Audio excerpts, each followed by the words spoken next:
Père Rodrigue. Père Rodrigue, vous êtes avec nous? Je suis là. Merci. Comme vous venez de l'entendre avec les deux autres invités, il y a de grands défis en ce qui concerne la vie du sacerdoce. Docteur Rodrigue, vous êtes formateur et ancien chercheur à l'ITCJ, qui est une structure qui forme également les prêtres. Comment évaluez-vous l'évolution de la formation des prêtres en Afrique, en particulier dans les séminaires? Aussi, le 8 décembre 2016, la Congrégation pour le clergé a publié le Ratio Fundamentalis Institutionalis Sacerdotalis, qui établit désormais les lignes directrices de la formation des prêtres. Comment ce nouveau document, selon vous, influence-t-il cette formation? Merci pour la parole. Je voudrais déjà avant tout saluer vos téléspectateurs et merci de m'avoir aussi invité à cette émission. Ça fait effectivement quelques années que je suis formateur dans une maison de formation des jésuites. Et nous sommes en relation avec d'autres formateurs, d'autres séminaires et maisons de formation également. Il faut se dire qu'il y a le désir de faire correspondre davantage la figure du prêtre à nos réalités africaines qui jouent un rôle primordial.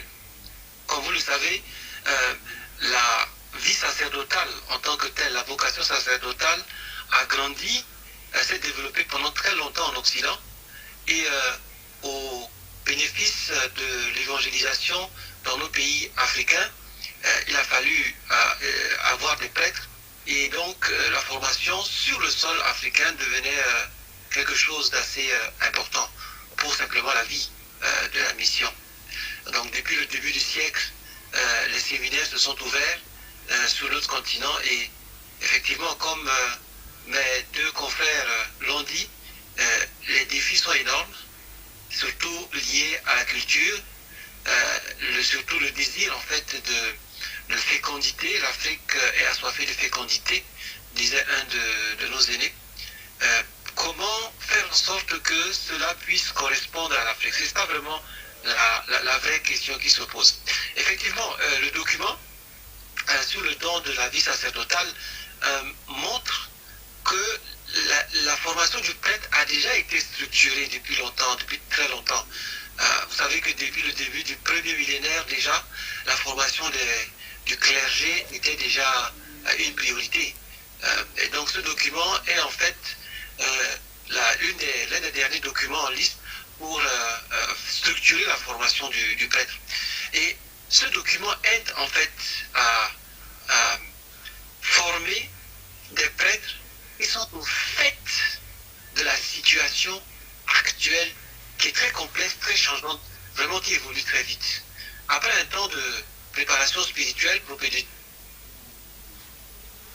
réflexion critique sur le monde, c'est-à-dire l'étape de l'étude philosophique.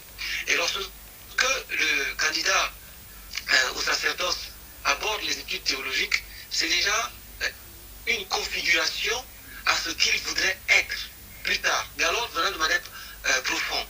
Et là, nous voyons qu'en fait, la formation doit intégrer tous les aspects.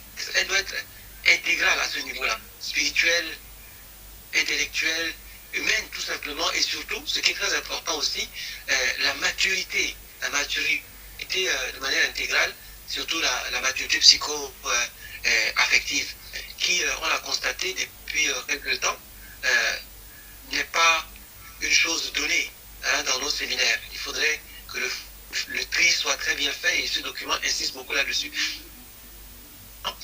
C'est justement d'attirer l'attention sur l'accompagnement nécessaire. Comment les formateurs peuvent accompagner ces jeunes qui ont reçu la vocation de servir comme prêtres dans l'Église, de sorte que, au sortir de cette formation, ce soit des personnes sur lesquelles l'Église et les laïcs, toutes les personnes, les fidèles chrétiens comme non chrétiens également, puissent compter. Donc, c'est un document qui structure véritablement, qui aide à structurer davantage la formation du prêtre, surtout dans notre temps qui évolue si rapidement. Merci Père Rodrigue, vous restez avec nous puisque nous reviendrons vers vous pour davantage parler de ces défis. Alors Père Vedaste, vous avez également été recteur du grand séminaire de philosophie. Vous venez d'entendre